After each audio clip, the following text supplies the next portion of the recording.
what's up, you guys? This is Mary from the Meet Us in the Ring podcast. I am back at SoCal Pro Wrestling, and we have a show today called Halloween Heat featuring the IWC legend from WhatCulture Wrestling, Simon Miller. He is in the building, and we're going to try to get an interview with him. So let's go. All right. Hi, Simon. It's so nice to meet you. I am a big fan. How are you doing tonight? I'm awesome, mostly because when you meet someone and they have your merch on, you go through two emotions. The first is like, oh yeah, I did make that, it's ridiculous. And then you're like, isn't it lovely that you actually went and bought it? So thank you very much. I'm very, very good though. Somebody booked me to be in California, so I can't be too mad. Yeah, I mean, are you enjoying being in California? I am. So I drove down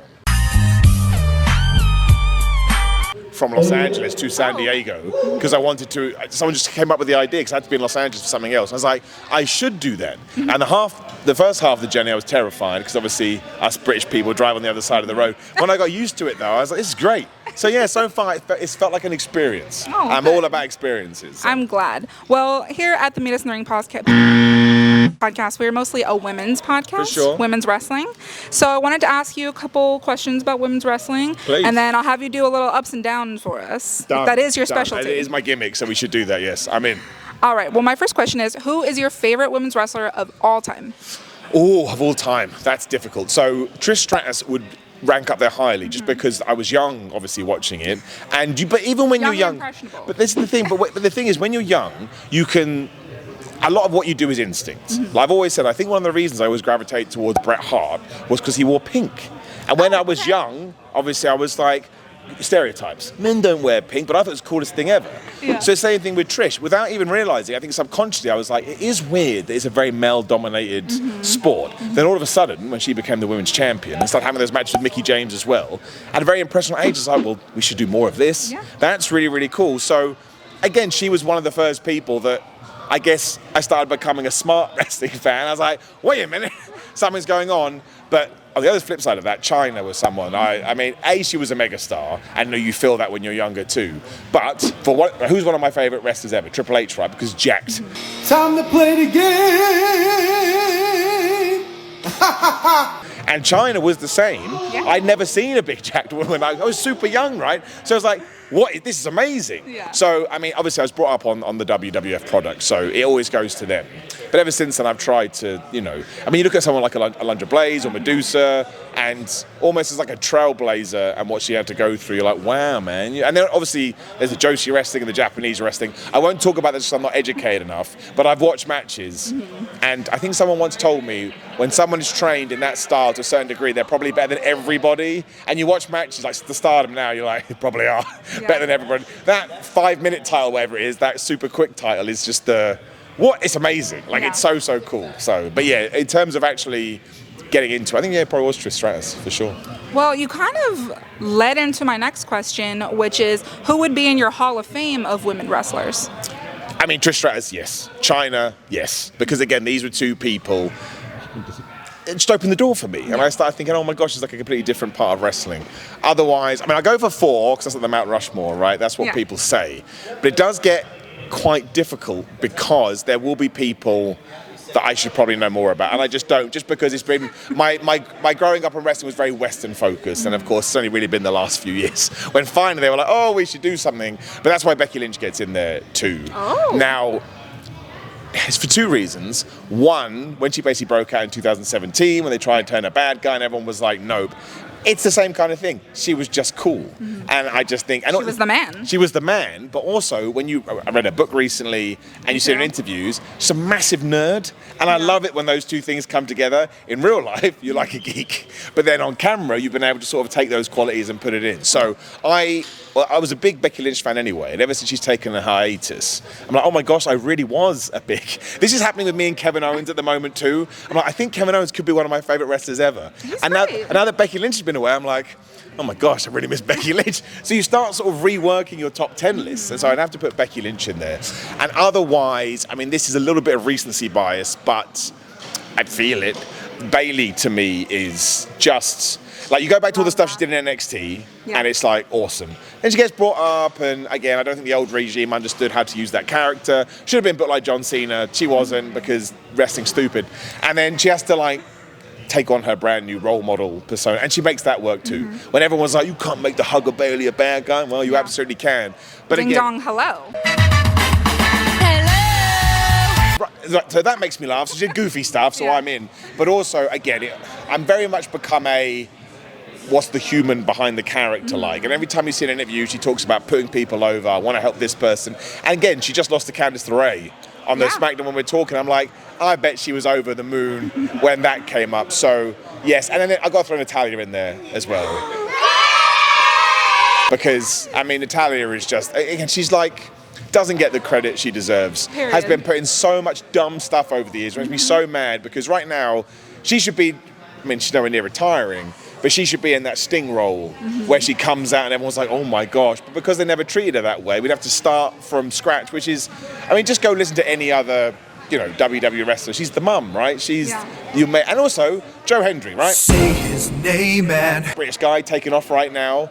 What's he been doing when he's in America? Training with Natalya. That's really? She's at Tyson Kids, he's at Tyson Kids Natalia's place. That's not a fluke. It's because you go, we should train with the best. So I think you got to put her on there too. So. I appreciate the Natalya love because she does not get the credit she deserves. I completely agree. Yeah.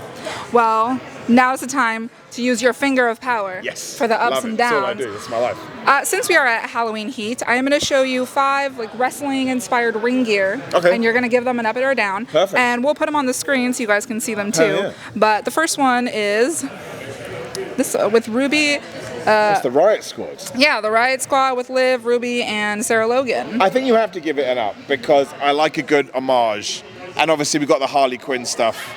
And I'm 99% sure Ruby Soho was doing a comic book thing as well at the time. I can't remember now. I think that was the case. But they look cool together, right? And I think that's half the battle when it comes to a stable. I don't know why they're holding a balloon. Well, I think she's Pennywise. That's who it was. I knew there was something. I did a video on it, and I was like, I totally forgot.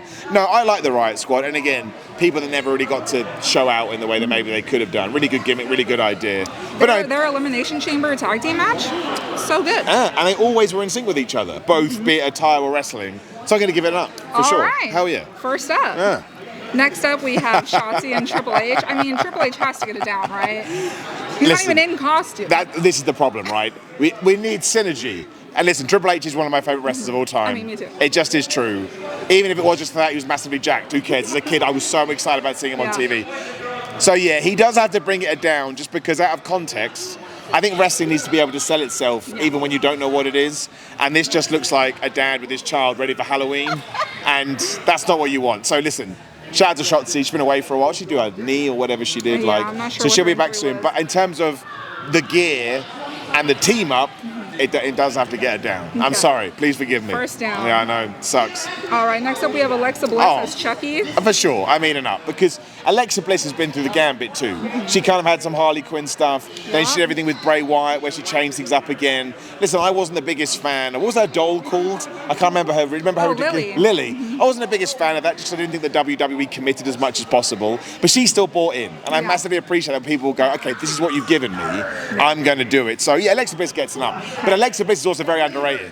So she gets it up because 100%. Of that too. So yeah, but my co-host Maddie would disagree, but oh really? Yeah, oh no, I like Alexa Bliss. She's not a big Alexa Bliss fan. Oh no, I like her. I know. I think she got more character. Yeah, she's got more character than people give her credit for. Yeah. I mean, she did do that ridiculous "That Is Your Life" segment with Bailey, but that wasn't their fault. That was just poor writing. That's just poor writing. All right, next up we have Cedric Alexander in a Harley Quinn style outfit. I quite like it. I've never seen that before. Was that a one-off or is that something you wrestled in for a while? And I like it. I mean, listen, I'm a big Batman guy. And also, what I really like about it is you can see his delts, you can see his tricep coming through. So you appreciate his that. Bicep, and I appreciate that. I mean, it's way too tight. Like, even for a wrestler, it's pretty tight. Yeah. No, maybe that's something he should do, because he gets, even on NXT, he gets lost in the shuffle sometimes, doesn't he? Yeah. So yeah, maybe we should do that. Maybe he should go full Harley Quinn. So I'm going to give it an up, because I want to manifest it into reality. Okay. That's what he should do. Absolutely. I love that. All right, the last one is Roxanne Perez. I mean... The thing is, going back to our first conversation, if Roxanne Perez continues on the trend she's doing, she could become an all-timer, right? Because she's like 21 years old. And even when she was, I think she's that young. even when she was in Ring of Honor, you were like, how is this person so good? Yeah. And Matt, she's 22, right? So she's got a whole career in front of her. You appreciate this Freddie the Krueger? Freddie Krueger one is, I mean, it's just so cool. The hat is awesome, especially because if I wore that hat like an idiot. So she's, you know, she's working the hat. Yeah. And I like the only problem is you can't make a Night Before Christmas. Hey, what'd you call it? What's the name of the movie? Like, I remember the Nightmare movies. on Elm Street. Nightmare on Elm Street. If he was running around with a crop top, it wouldn't work. Yeah. You'd be like, you're not going to kill anyone in their Wouldn't be as sleep. scary. It wouldn't work. But she's made it work. So I would struggle to give Roxanne Perez a down for anything. I think she's so good. Yeah. And when she turned heel, I was like, well, that's a risky move. Proved me wrong. Yeah, Proved me wrong. She gets doing it. great. And now when she gets caught to main roster, you can pick and choose. So it's an up. For sure an up for Roxanne Perez. Oh, yeah. Well, thank you so much, Simon. I really appreciate you taking your time to do this with me. I think all of our fans are going to be so excited because you're an IWC legend. Like, let's just be real. Let's be honest. You have signs at the shows. People say, Simon, give me an up. I do. That is the case. It still blows my brain, though. It really does. Somebody got in touch with me the other day who makes content as well, and they called me an OG of wrestling content. Now, I felt about 90 years old. But I've never seen myself that way, but I was very flattered. Yeah. So when you say things like that, it's the same kind of feeling. I'm like, wow, I don't see myself in that light, but that's awesome. So thank you very much. You get bombarded when you go to WrestleMania and you're doing your ups and downs. We almost got arrested. I tried to get into the giant circle in LA, but I just couldn't. I couldn't force my way in there. What was LA WrestleMania 38? 39. 39. That's when Cody lost. Yeah. You did night 2. You did not want to be in that scrub. I've told the story. I'm not going to tell you it. We almost got arrested because you were all so mad that Cody lost, and you took it out on my show. No, I'm kidding. It was a lot of fun, but we did almost get arrested. So you probably dodged a bullet there. So, probably.